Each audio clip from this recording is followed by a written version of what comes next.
जय भोलेनाथ। मैं हूँ वामिका और आप सभी का हमारे चैनल आध्यात्मिक सागर में बहुत बहुत स्वागत है। आप सभी का दिन शुभ और मंगलमय हो और भोलेनाथ जी आपकी सभी मनोकामनाओं को पूर्ण करें। इससे पहले के अध्यायों को सुनने के लिए, उन्हें लाइक और कमेंट्स करने के लिए और महाशिवरात्रि की कथा को अपना प्यार देने के लिए आप सभी को बहुत बहुत धन्यवाद। आज सुनिए फाल्गुन मास महात्म्य का अध्याय 14। श्री सूत जी कहते हैं, हे धर्मराज, अब मैं धर्मारण्य तीर्थ के उत्तम महात्म्य की दूसरी कथा कहता हूँ। धर्मारण्य में सत्य लोक से जिस प्रकार सरस्वती जी लाई गई, वह प्रसंग सुनिए। एक समय प्रभात कालीन सूर्य के समान तेजस्वी तथा सब शास्त्रों में प्रवीण महामुनि सेवित महर्षि मार्कंडेय जी को भक्ति पूर्वक प्रणाम करके सब ऋषियों ने कहा, भगवान, आपने ब्रह्मा जी की पुत्री जिस सरस्वती नदी को उतारा है, वह दर्शन से प्राणियों के पापों का नाश करने वाली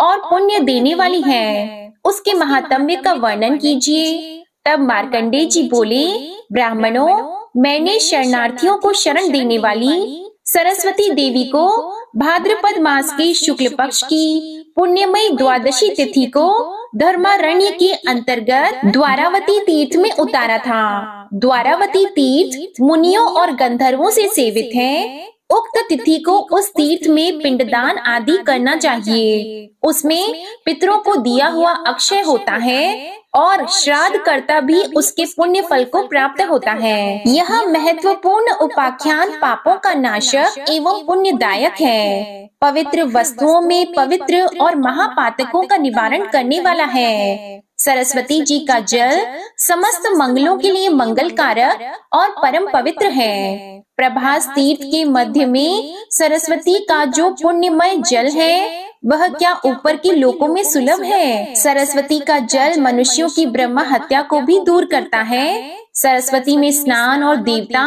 पितरों का तर्पण करने के बाद पिंड दान देने वाले मनुष्य फिर कभी माता का दूध पीने वाले शिशु नहीं होते, अर्थात उन्हें मोक्ष की प्राप्ति हो जाती है। जैसे कामधेनु गौएं मनोवांछित फल देने वाली होती हैं, उसी प्रकार सरस्वती नदी भी स्वर्ग और मोक्ष की एकमात्र हेतु है। तब व्यास जी कहते हैं, मार्कंडेय जी ने सरस्वती देवी को यहाँ लाकर वैकुंठ का दरवाजा खोल दिया है। जो फल की आकांक्षा से यहाँ शरीर त्याग करते हैं, वे उस फल को पाते हैं और अंत में भगवान विष्णु का सायुज्य प्राप्त कर लेते हैं। अधिक कहने से क्या लाभ। मनुष्यों को सदैव विष्णु लोक प्राप्त करने की इच्छा से द्वारका में ही शरीर त्याग करना चाहिए। द्वारका में मृत्यु को प्राप्त हुए मनुष्य सब पापों से छूटकर भगवान विष्णु के धाम में जाते हैं। उस तीर्थ में स्नान करके जो मनुष्य भगवान विष्णु का पूजन करता है,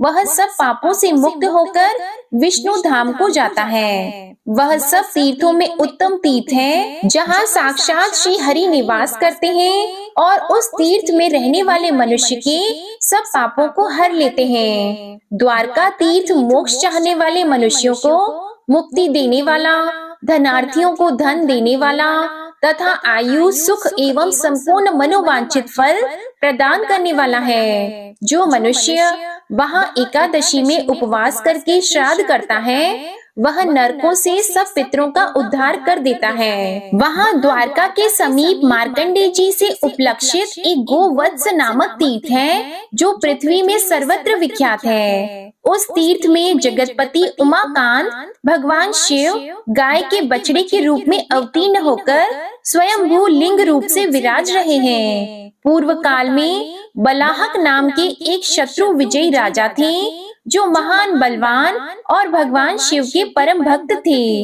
एक दिन जब वे शिकार खेलने में लगे थे, उनके किसी पैदल सैनिक ने हिरणों के झुंड में एक गाय के बछड़े को स्थित देखकर राजा से कहा, हे नृपश्रेष्ठ, मैंने हिरणों के समुदाय में एक गाय का बछड़ा देखा है, जो उन्हीं में हिला मिला है। उसकी माँ उसके साथ नहीं है।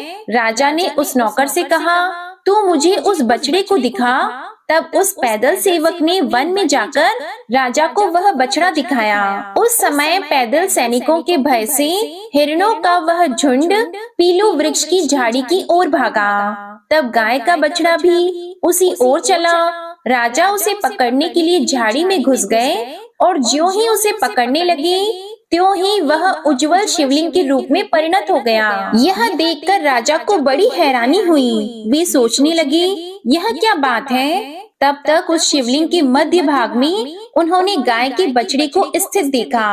अब उनके मन में यह निश्चय हो गया कि अवश्य ही गाय के बछड़े के रूप में साक्षात भगवान महेश्वर ही विराजमान है। अब तो उन्हें ले जाने के लिए तत्पर हुए राजा ने उस शिवलिंग को उखाड़ने का प्रयत्न किया, किंतु वे उस शिवलिंग को किसी भी प्रकार उठा नहीं सके। तब राजा के साथ सब देवताओं ने भगवान शंकर से प्रार्थना की। देवता बोले, भगवान, हे प्रभु सर्व देवेश्वर, आपको सब लोगों का हित साधन करने की इच्छा से शुक्ल लिंग रूप से स्थित होना चाहिए। श्री महादेव जी कहने लगे, देवताओं, मैं यहाँ सदा ही लिंग रूप से स्थित रहूंगा। भाद्रपद मास के कृष्ण पक्ष में अमावस्या के दिन मेरा प्राकट्य हुआ है, इसलिए उस दिन विधि पूर्वक स्नान करके जो लोग इस शिवलिंग का पूजन करेंगे उन्हें भय नहीं होगा। यहाँ पिंड दान करने से पूर्वजों को सदा के लिए उत्तम लोक की प्राप्ति होगी। घोर रौरव, कुंभीपाक तथा अन्य अनेक नरकों में गिरे हुए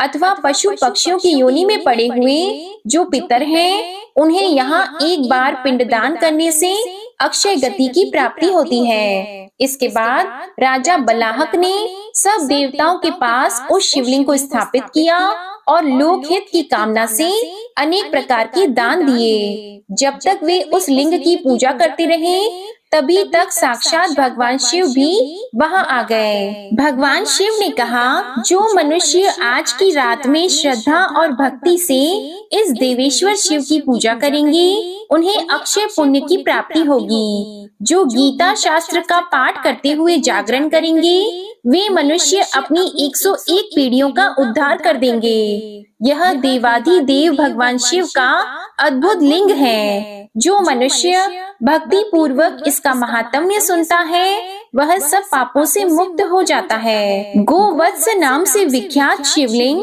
मनुष्यों को परम पुण्य प्रदान करने वाला है। वह अनेक जन्मों के पापों का नाश कर देता है, ऐसा मार्कंडेय जी का वचन है। जिनका मन पाप से दूषित है उनके पाप युक्त शरीर की शुद्धि के लिए उस तीर्थ में स्नान करना आवश्यक है। गोवत्स तीर्थ में एक बार किया हुआ स्नान भी मनुष्यों को रुद्र लोक प्रदान करने वाला है। वहाँ विशेषतः भाद्रपद मास में पक्ष के अंत में कूप के तट पर तर्पण और श्राद्ध करने से कलयुग में पितरों को अधिक तृप्ति होती है। गया में 21 बार तर्पण करने पर पितरों को जो परम तृप्ति होती है वह गंग कूप में एक बार तर्पण करने से ही हो जाती है। गोवत्स महादेव के समीप ही गंग कूप विद्यमान है। वहाँ तिल और जल से भी तर्पण करने पर पितर सद्गति को प्राप्त होते हैं, नरकों से छूट जाते हैं। उस तीर्थ में मुनीश्वर गण गोदान की प्रशंसा करते हैं। वहाँ 2 पीलू के वृक्ष स्थित हैं। वहीं मुनि सेवित गोवत्स तीर्थ है जो स्नान से स्वर्ग देने वाला, आचमन से पाप की शुद्धि करने वाला, कीर्तन से पुण्य उत्पन्न करने वाला और दर्शन से मोक्ष देने वाला है। गोवत्स तीर्थ से नेतृत्व कोण में लोहयष्टि दिखती है। वहाँ स्वयंभू लिंग के रूप में साक्षात भगवान शंकर विराजमान है। भाद्रपद मास की अमावस्या के दिन लोहयष्टि में श्राद्ध करने पर पितर प्रेत योनि से मुक्त होकर स्वर्ग में क्रीड़ा करते हैं। पितर लोग यह कहते हैं, क्या हमारे कुल में भी ऐसा कोई पुरुष उत्पन्न होगा जो श्राद्ध पक्ष में आश्विन की अमावस्या के दिन लोहयष्टि तीर्थ में हमारे लिए तिल, जल, पिंडदान अथवा केवल जल ही प्रदान करेगा। तब मुनि कहते हैं, अगर पितर अधिक प्रिय हो तो भाद्रपद मास की अमावस्या तिथि को उनके लिए अवश्य श्राद्ध करना चाहिए। जो सरस्वती के जल में स्नान करके दूध से और श्वेत तिलों से पितरों का तर्पण करता है उसके पितर अवश्य ही तृप्त होते हैं। लोहयष्टि तीर्थ में भक्ति भाव से तर्पण करने पर मनुष्य स्वयं भी तृप्ति को प्राप्त होता है। जल देने वाला तृप्ति और अन्न देने वाला अक्षय सुख पाता है। फल देने वाला पितृभक्त पुत्र और अभय देने वाला आरोग्य लाभ पाता है। न्याय उपार्जित धन में से अर्थात न्याय विधि से जो धन अर्जित किया गया हो, उसमें से जो थोड़ा सा भी दान दिया जाए तो वह महान फल देने वाला होता है। उस तीर्थ में स्नान करने से मनुष्य भगवान शिव का पार्षद होता है। आज का अध्याय यहीं समाप्त होता है। इसके आगे का वृतांत आप अगले अध्याय में सुनेंगे। अब आप सुनिए श्री शिव चालीसा पाठ।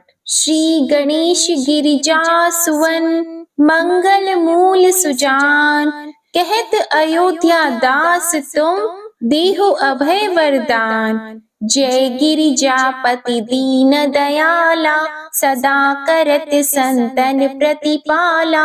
भाल चंद्रमा सोहत नीके, कानन कुंडल नाग फनी के। अंग गौर शिर गंग बहाए, मुंड माल तन छार लगाए। वस्त्र खाल बागंबर सोहे, छवि को देख नाग मुनि मोहे। मैना मातु की है दुलारी, बाम अंग सोहत छवि न्यारी। कर त्रिशूल सोहत छवि भारी, करत सदा शत्रु निशयकारी। नंदी गणेश सोहित कैसे, सागर मध्य कमल है जैसे। कार्तिक श्याम और गणराऊ, या छवि को कही जात न काऊ।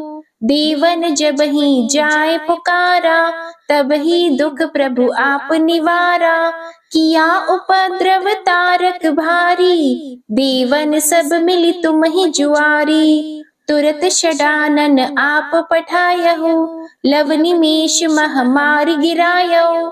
आप जलंधर असुर सहारा, सुयश तुम्हार विदित संसारा। त्रिपुरासुर सन युद्ध मचाई, सब ही कृपा कर लीन बचाई। किया तपहि भागीरथ भारी, पूरब प्रतिज्ञा तसु पुरारी। दानिन मह तुम सम को नाही, सेवक स्तुति करत सदाही। वेद नाम महिमा तव गाई, अकथ अनादि भेद नहीं पाई। प्रगट उदधि मंथन में ज्वाला, जरे सुरासुर भय विहाला। कीन्ह दया तह करी सहाई, नीलकंठ तब नाम कहाई। पूजन रामचंद्र जब कीन्हा, जीत के लंक विभीषण दीन्हा।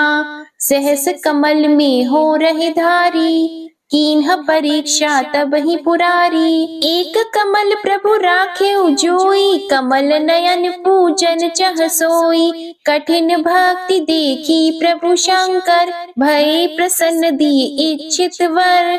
जय जय जय अनंत अविनाशी, करत कृपा सबकी घटवासी। दुष्ट सकल नित मोहि सतावे, भ्रमत रहे मोहि चैन न आवे। त्राहि त्राहि मैं नाथ पुकारो, यही अवसर मोहि आन उबारो। ले त्रिशूल शत्रुन को मारो, संकट से मोहि आन उबारो। मातु पिता भ्राता सब कोई, संकट में पूछत नहीं कोई। स्वामी एक है आस तुम्हारी, आया हरहु अब संकट भारी। धन निर्धन को देत सदाही, जो कोई जाची वो फल पाही। अस्तुति के ही विधि करो तुम्हारी, क्षमहु नाथ अब चूक हमारी। शंकर हो संकट के नाशन, मंगल कारण विघ्न विनाशन।